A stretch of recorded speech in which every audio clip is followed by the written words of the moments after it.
Ayan mga idol, no? So basic tip, kung pang service lang naman tapos naka big carb ka, lalo na sa mga naka 34, 30, 28, 82, hindi mo kailangan buksan yung pinaka power jet niya. Kasi itong power jet na mga idol, pang sagadan to, pang full throttle yan, sa lalabas ang gasolina dyan, no?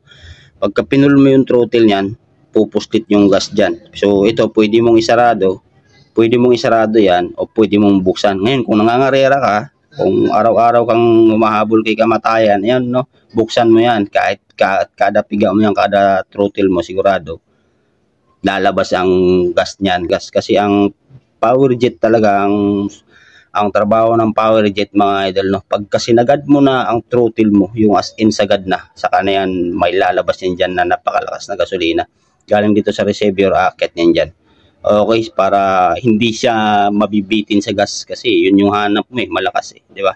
So yun lang mga idol, no. Yan ang trabaho ng power jet dito sa 34mm, 28mm, 30, 32mm. Okay, so flat slide po yan.